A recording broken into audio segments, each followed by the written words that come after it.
All right, y'all, welcome back to the show. It's Anti-War Radio. I'm Scott Horton, and our next guest on the show today is the great Andy Worthington. He's the author of the Guantanamo Files, the stories of 759 detainees in America's illegal prison, and also made the movie Outside the Law. And without him, I guess we just wouldn't know about Guantanamo Bay. Hi, Andy. Hey, hi, Scott. How you doing? I'm doing great. Welcome back to the show, man. How are you? Yeah, I'm good, thanks. All right, so look, let's talk about court cases and things first here. Well,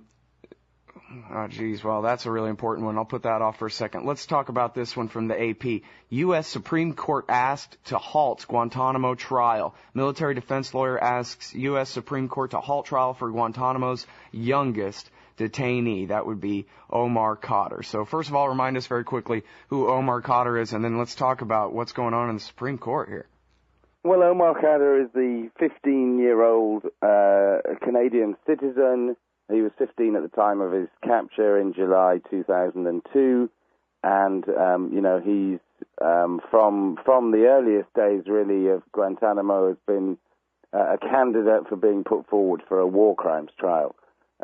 This is in spite of his age, and the fact that it's really rather embarrassing to be putting somebody who is 15 on trial for a war crimes trial, let alone the other problems that, where does the war crime come from that he's alleged to have thrown a grenade that killed a U.S. soldier in wartime?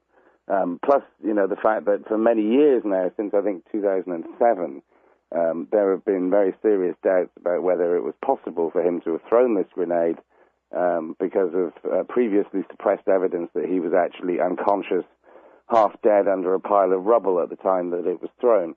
So this trial is supposed to be going ahead next week, much to, I think, the shame of the Obama administration. And his lawyer has pitched this kind of last-ditch effort to the Supreme Court to try and halt it, which, I'm pretty sure will fail. Do you know what the basis of the suit is? I don't actually. I only kind of skim-read what was going on. I think that he's trying to suggest that it's unconstitutional in some way? Yeah, I mean, that's what it says here, but it doesn't really say. Oh, well, he says, among other concerns, he says it's unfair because it is reserved only for non-U.S. citizens. That's right, yeah. Well, yeah, Obama can fix that. Thanks a lot, defense attorney. You're going to get us all in trouble now. It's not going to work trying to suggest that that there shouldn't be kind of different ways of dealing with foreigners. I mean, I think that's been the problem we've had all along with the war on terror is that what applies to Americans doesn't apply to foreigners.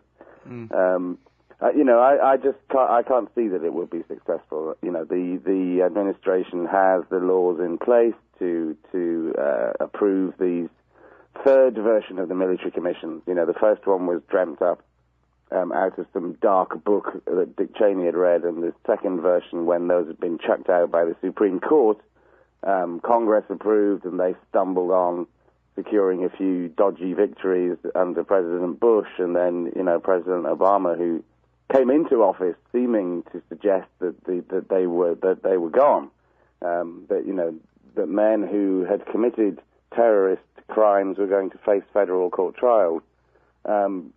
Consulted with people in Congress, and decided that actually he'd have two tiers of justice, and he'd have one that was supposed to apply to acts committed in wartime.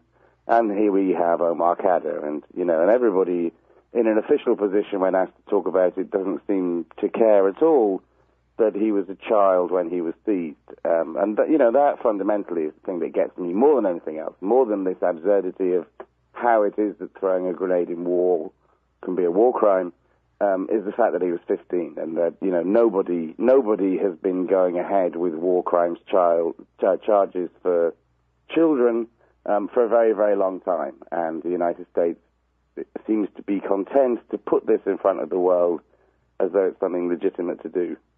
Yeah, well, it's just like with cluster bombs and landmines and the death penalty for minors. Trying child soldiers. It's us and Sudan and a couple of the other worst nation states in the whole world.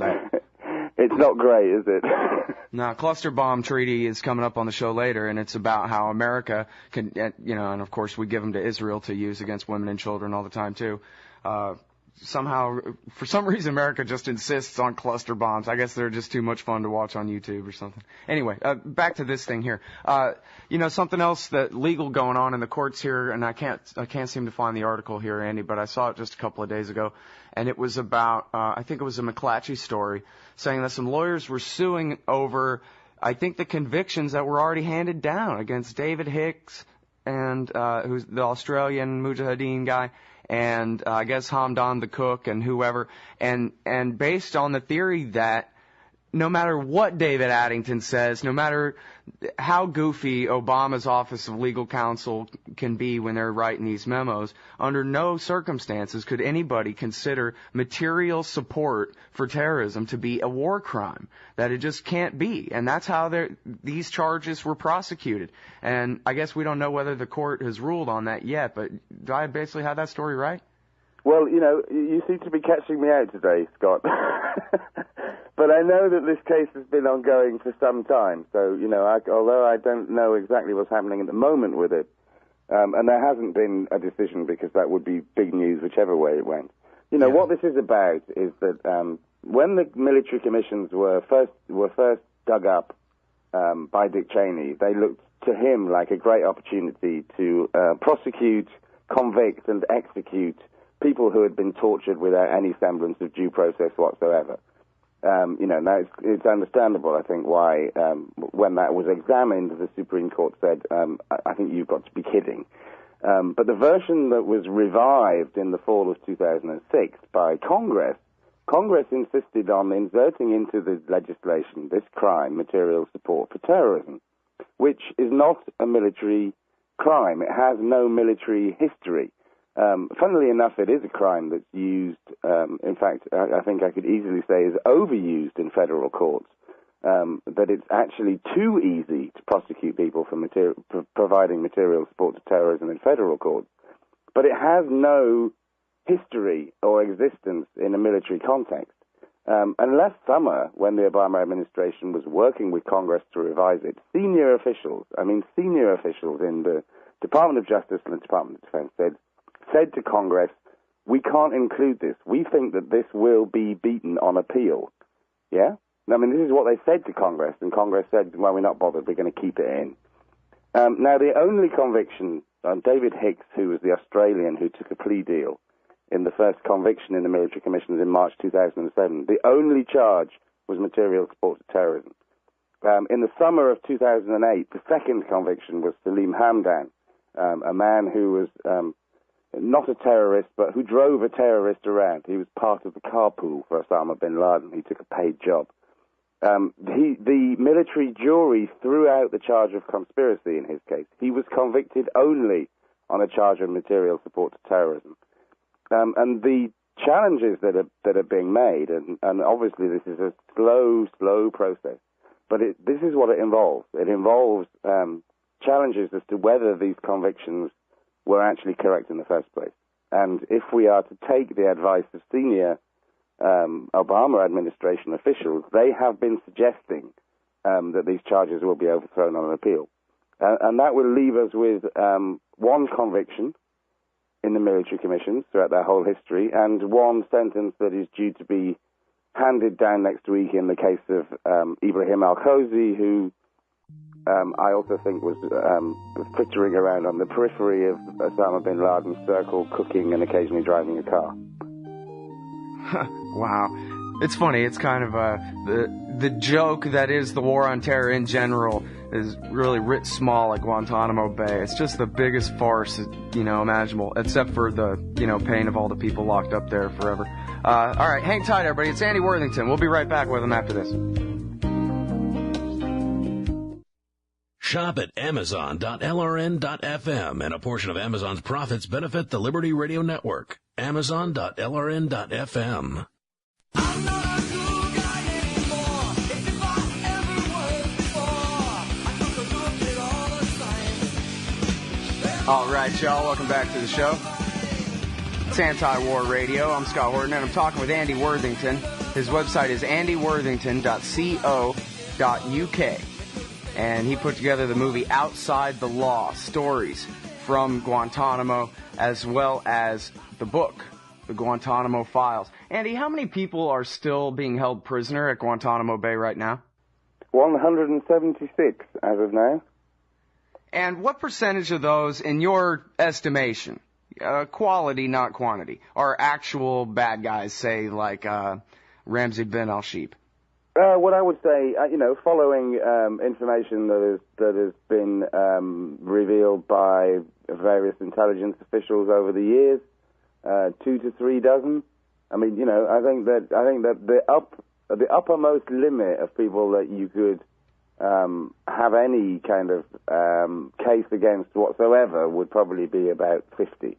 And you get that number from, that's basically the amount of people that they brought from the secret prisons when they closed down the secret prisons that they closed down.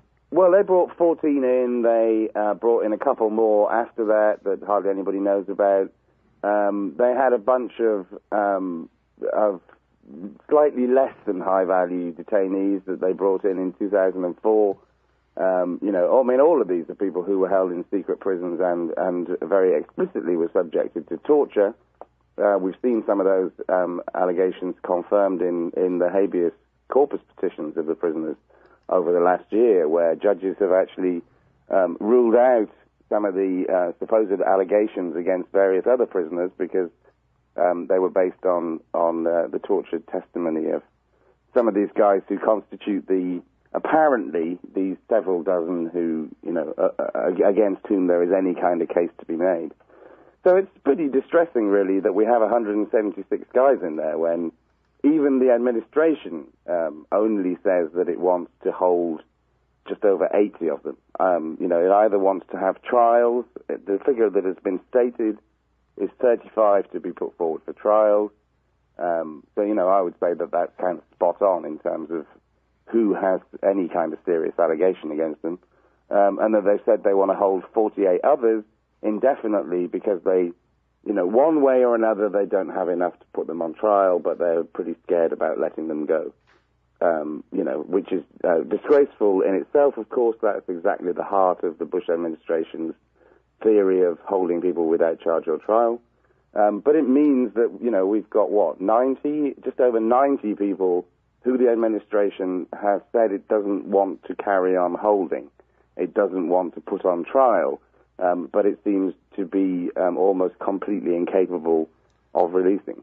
Well, I don't know. Going back to what you were saying before the break, though, they've had basically no success in getting anything done with their kangaroo court down there in Guantanamo, a lot of times because of the U.S. Supreme Court obstructing their plans and making them start over and these kinds of things, granting habeas corpus petitions and all this. And yet, you look at the Department of Justice in the federal court system, and they got a 99.999% conviction rate. Being guilty never has had anything to do with it. They can convict anybody they want for anything. If nothing else, they'll call you mail fraud for accepting junk mail when you open your mailbox in the morning.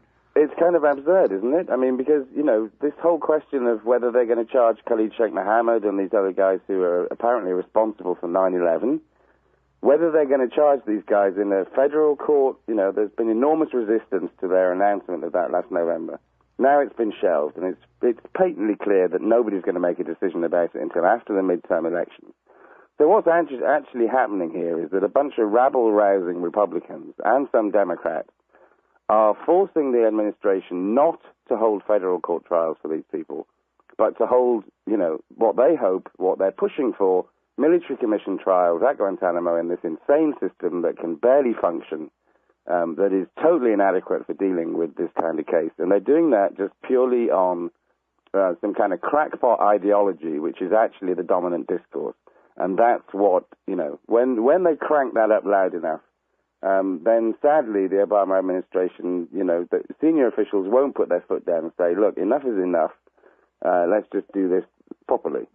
What's going to happen? I mean, if things go badly for the Democrats in November, then we're going to have Republicans really, pulling the strings more.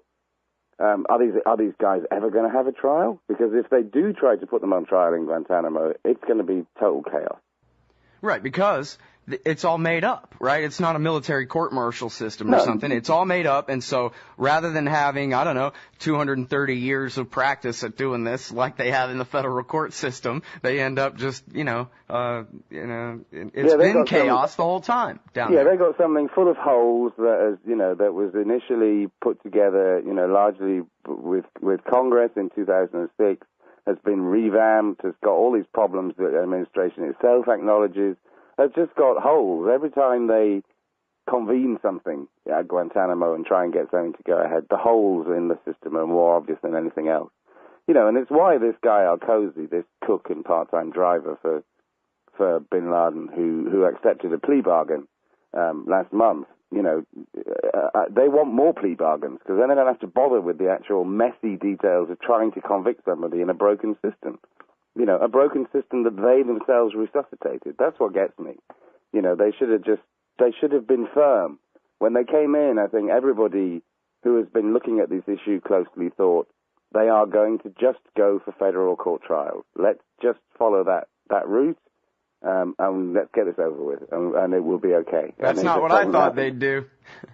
I've never seen a president give up power, and I don't expect ever to see one. No. Well, I mean, I understand exactly what you mean, Scott, and I know that when you hand dictatorial powers to the office of the president, it's a very, very bad idea because, of course, they're not going to give up willingly. But the problem with this is that on a common sense basis, it makes sense to prosecute them in federal courts. I mean, it doesn't make sense to try this idiotic system that isn't going to work. That's where the whole thing is spiraled out of control. I mean, this isn't President Obama wanting to hold on to a system that was first conceived by Dick Cheney, which has been a resounding success, even though it's essentially lawless. It's a failure. There is no point in it happening, and it's happening really because of some kind of paralysis at the heart of government, where decisions are dictated more by idiotic men who can shout loud. Quite often in the media or through newspaper columns or in Congress. Yeah. I'm always so critical of myself. I think I ought to tone it down and act more grown up and stop yelling so much. But maybe I need to just yell more. I can do it, I think you probably got the amount of yelling just about right, Scott, yeah? All right. Thanks, Andy. I appreciate that. All right, good. Well, all right. So, and this is all symptomatic of the larger issue, which is the end of the pretension of the rule of law. And I don't know if you saw this one in McClatchy, but it's a commentary by Jamil Jaffer and Larry Seams from the ACLU. It's called Torture Memos. Accountability everywhere, but here... Right. And this is about how not only do people get prosecuted for torture around the world, government officials, but America insists on the World Court, et cetera, the ICC, et cetera, prosecuting people for torture all the time. And yet we pretend that, aggressive interrogation techniques or whatever, and we end up letting dozens and dozens of people that we all know in an open conspiracy plan to break the law and torture people, oftentimes to death, and they're just getting away with it. The precedent's set. We're not looking back. Yeah. Yeah, well, it's true, So why not have bogus trials for the ones that you didn't torture to death yet, Yeah, right, exactly. Well, which is, there's quite a lot of truth in that, all through the process they were trying to look for somebody that they hadn't tortured and found it quite hard. But, not being part of the ICC is one thing, and that certainly is a brave, if rather difficult project for some kind of world accountability.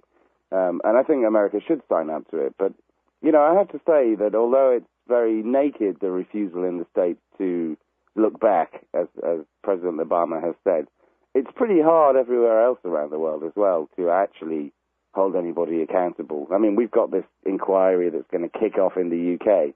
But, let's not be in any doubt about the fact that the new government in this country doesn't really want to spill the secrets of what's happened. They've kind of been forced into this position, partly by one of their one of the most important people in the new government, who actually, made a lot of noise about this when he was in opposition. Yeah, nobody with power wants to set the precedent that they can actually go to jail for breaking the law. No, right, exactly. I mean, it's, I'm sorry, Andy, we got everywhere. to leave it there, man. Top of the hour break. Fox News. Everybody's got to hear that instead of you, I guess. All right, see you next time. Thanks a lot. Thank you, Scott. Everybody, that's Andy Worthington.co.uk, the Guantanamo Files.